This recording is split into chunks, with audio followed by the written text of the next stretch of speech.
and students, welcome to Step Up Academy. I'm Dr. Ananya Dixit, your biology educator. और हम इस video में देखने वाले हैं चैप्टर 5 लाइफ प्रोसेसेस के वेरी शॉर्ट आंसर्स. ओके, तो हम चलिए स्टार्ट करते हैं. एमसीक्यूज हम देख चुके हैं, अब बारी है वेरी शॉर्ट आंसर्स की. Question 1, why is energy required by N organisms even during sleep? Energy की क्यों जरूरत होती है जब इंसान सोता रहता है? तो क्यों जरूरत होती है? अब भैया सो रहे हैं, सांस लेना तो बंद नहीं कर दिया हमने, जो हमारा खाना है वो भी डाइजेस्ट हो रहा है, काफी सारी सेलुलर एक्टिविटीज तब भी चल रही है, तो एनर्जी की जरूरत तो तब भी है ना. This is because even when an organism is asleep, various biological processes keep on occurring in its body which requires energy. Okay, भले ही इंसान सो रहा हो पर काफी सारे बायोलॉजिकल प्रोसेसेस हमारी बॉडी में होते रहते हैं और उन फंक्शंस के लिए क्या जरूरी होता है? एनर्जी जरूरी होती है. Okay, next question, what will happen to a plant if its xylem is removed? अगर जाइलम को हटा दिया जाए प्लांट में से तो प्लांट का क्या हाल होगा? भैया पानी नहीं मिलेगा और मिनरल्स नहीं मिलेंगे तो प्लांट्स कैसे जिंदा रहेंगे? तो प्लांट्स डेड हो जाएंगे.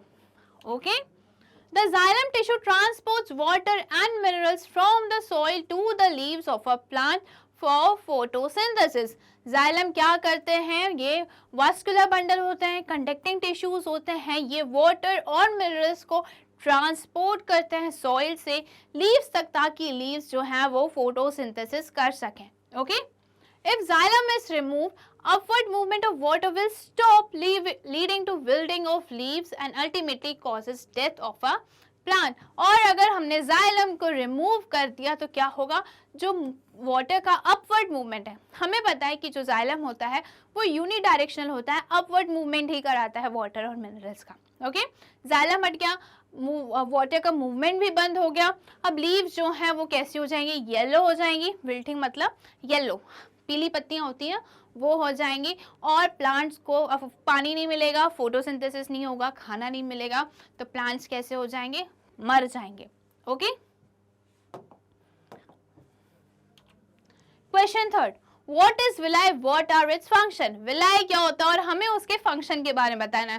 तो विलाय हमें पता है फिंगर लाइक प्रोजेक्शन होते हैं, ब्रश बॉर्डर लाइक प्रोजेक्शंस होते हैं जो इंटेस्टाइन की वॉल्स में प्रेजेंट होते हैं. ये क्या करते हैं? अब्जॉर्प्शन एरिया बढ़ाते हैं इंटेस्टाइन का, और जो भी चीज अब्जॉर्ब हो रही है उसको वो कहाँ ट्रांसपोर्ट करते हैं? ब्लड स्ट्रीम में करते हैं. ओके, तो ये फंक्शन हो गया विलाय का. Finger-like projections present in the inner lining of the small intestines are called villi. जो finger-like projection होता है और ये कहाँ present होता है? small intestine में present होता है, इन्हें हम बोलते हैं villi. They increases the surface area for the absorption. Okay, हमें पता है कि स्मॉल इंटेस्टाइन में कंप्लीट डाइजेशन एंड अब्जॉर्प्शन होता है. ओके, कंप्लीट जो डाइजेशन हुआ है, जो डाइजेस्टेड थिंग्स हैं, मटेरियल्स हैं, वो कहाँ आएंगे? वो अब्जॉर्ब होंगे विलाय में, और विलाय इनको कहाँ पहुँचा देगी? ब्लड स्ट्रीम में. Okay, for the absorption of digested food in the small intestine. अब आपको ये पिक्चर दिख रही है. ओके, ये विलाय आपको दिख रहा है, ये विलाय है. ओके, तो विलाय में क्या है? बहुत सारी ब्लड कैपिलरीज है. आपको यहाँ पे ब्लड वेसल्स दिख रही है, नंबर ऑफ ब्लड वेसल्स होती हैं, यहाँ से वो अब्जॉर्ब करती हैं और कहाँ पहुँचा देती हैं? कैपिलरीज में. ओके, ब्लड वेसल्स में.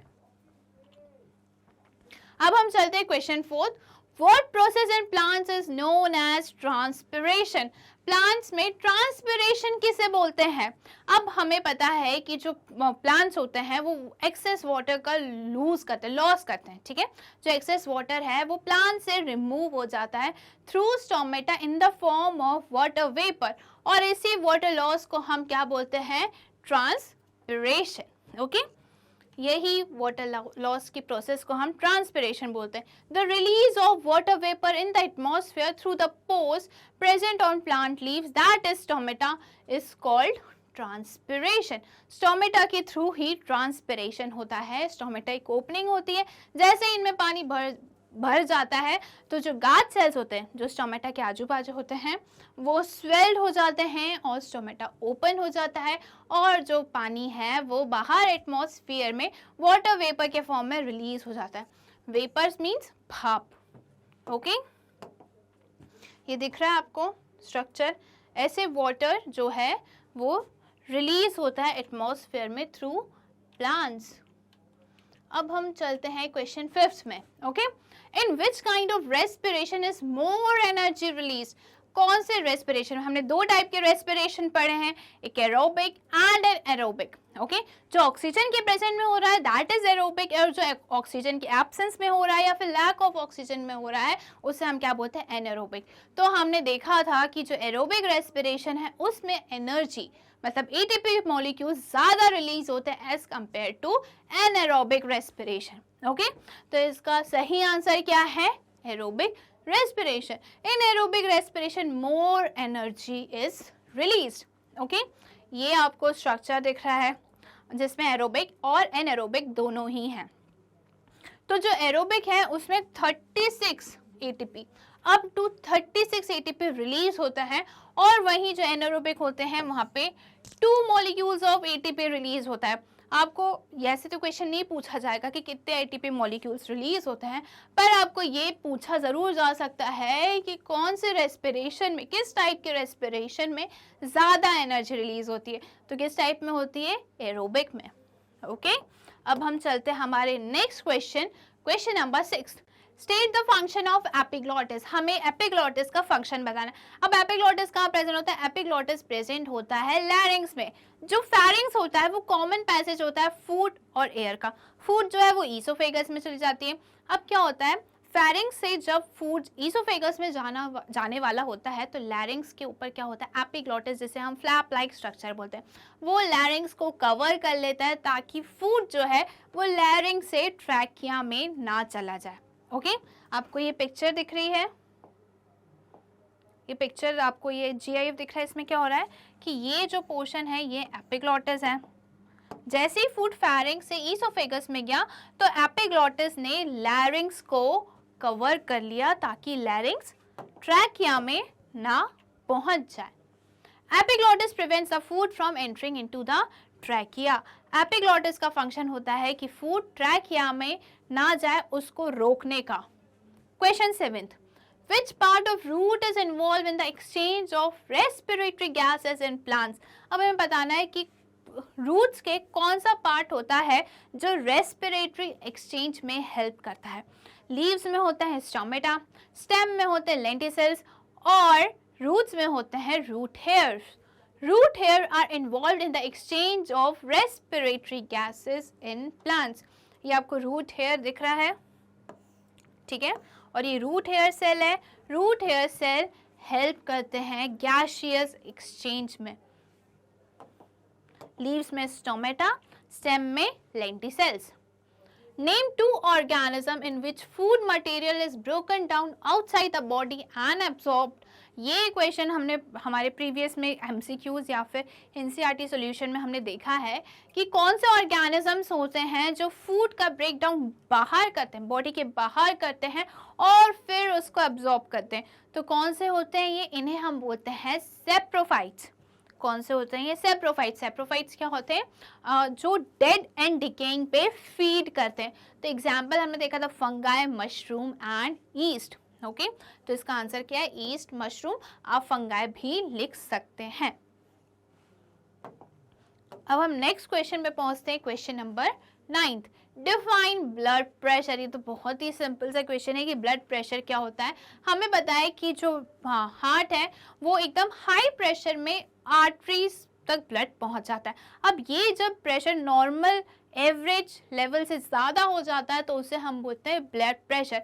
अब आर्टरीज की वॉल जितना प्रेशर ब्लड का सहन कर रही है, ओके, उससे हम क्या बोलते हैं? Blood pressure.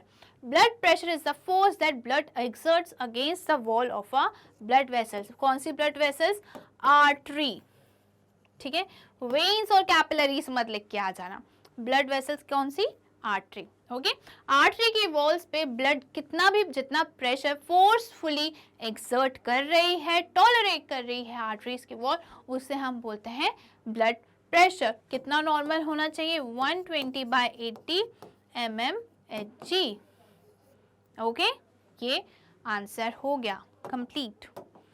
अब हम क्वेश्चन नंबर 10 पे चलते हैं। Describe the function of lymph. Lymph जो है ना, सबको बहुत कंफ्यूजन होता है कि ये लिम्फ क्या होता है। अब क्या होता है कि हमारी जो आर्टरीज है वो ब्लड को डिफरेंट पार्ट्स तक लेके जाती है, और वहीं वेन्स जो है डिफरेंट पार्ट्स से कलेक्ट करके ब्लड कहाँ लेकर आती है? हार्ट में। अब ये जब आना ले जाने में कुछ फ्लूइड जो है वो बाहर रह जाता है, पीछे छूट जाता है, और उसे हम बोलते हैं लिम्फ। लिम्फ पे जो होते हैं सबसे ज़्यादा होता है WBCs और थोड़ा बहुत प्रोटीन होता है। Okay, lymph carries digested and absorbed fat from intestine to different body parts। हाँ, और ये क्या करता है, जैसे कि हमने देखा था विलाय में ब्लड वेसल्स होती हैं। ओके, तो ब्लड वेसल्स में कार्बोहाइड्रेट्स और प्रोटीन पहुंच जाता है, और वही जो फैट्स है वो कहाँ चले जाते हैं? वो पहुंच जाती हैं लिम्फ में। जो डाइजेस्टेड फैट है वो लिम्फ में जाएगा, और जो कार्बोहाइड्रेट प्रोटीन्स हैं वो कहाँ पहुंचेगा? वो पहुंचेगा ब्लड वेसल्स में। Okay, and drains out excess of fluid from extracellular space back into the blood। अब जो extracellular space में क्या प्रेजेंट है? फ्लूइड प्रेजेंट है। ओके, उस फ्लूइड को ये वापस कहाँ लेके जाती हैं? ब्लड में, और वहीं उसको ड्रेन कर देती। ड्रेन मतलब छोड़ देती हैं। ओके, लिम्फ का काम क्या होता है? एक तो फैट को कैरी करती हैं ये, और एक्स्ट्रा सेलुलर फ्लूइड, सेल के बाहर जितना भी फ्लूइड बचा रह गया है उसको ये वापस ब्लड तक पहुंचाने का काम करती हैं। Okay, question 11, where is haemoglobin found? Right its main function. Haemoglobin जो है वो एक रेस्पिरेटरी पिगमेंट है, और ये प्रेजेंट होता है आरबीसीज में।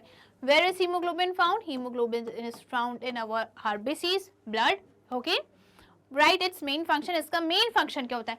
हीमोग्लोबिन जो है वो ऑक्सीजन को से बाइंड करता है और ऑक्सीजन को ट्रांसफर करने में हेल्प करता है। इसका एक यही मेन फंक्शन है। Haemoglobin is a red colour pigment found in red blood cells. ये कहाँ मिलते हैं हमें? आरबीसीज में मिलते हैं। Its main function is to transport the respiratory gas like oxygen due to increased affinity towards oxygen. इनका काम क्या होता है? ऑक्सीजन को ट्रांसपोर्ट करने का काम होता है। ओके, ये जो स्ट्रक्चर है ये पूरा आरबीसीज है। इसको इन लोग ने ब्रेक डाउन करा, तो तोड़ के दिखाया, तो हीमोग्लोबिन प्रेजेंट है। ओके, नेक्स्ट क्वेश्चन पे चलते हैं। 12, how can we control the urge to urinate? अब हम जो यूरिनेशन है वो कैसे कंट्रोल कर सकते हैं? हमें पता है कि जो यूरिन है वो स्टोर रहते हैं यूरिनरी ब्लैडर, और यूरिनरी ब्लैडर एक मस्कुलर ऑर्गन है जो किसके कंट्रोल में है? वो कंट्रोल में है नर्वस सिस्टम के, और ब्रेन में इसका एक सेंटर भी होता है। Okay, The urinary bladder in human is muscular, that is made up of muscles. Okay, urinary bladder क्या है? Muscular organ है जो मसल से बना हुआ है, and it is directly under the nervous control। और ये किसके कंट्रोल में है? नर्वस सिस्टम के कंट्रोल में, whose control center is located in brain। और इसका सेंटर कहाँ लोकेटेड है? कहाँ पर प्रेजेंट है? हमारे ब्रेन में प्रेजेंट है। This is the reason that we can control the urge to urinate, और इसी रीजन के कारण हम जो यूरिनेशन है उसको कंट्रोल कर सकते हैं। Okay, question 13, what is plasma, what is its role? हमें बताना है कि प्लाज्मा क्या होता है और उसका रोल क्या होता है। अब जो ब्लड है उसमें क्या प्रेजेंट है?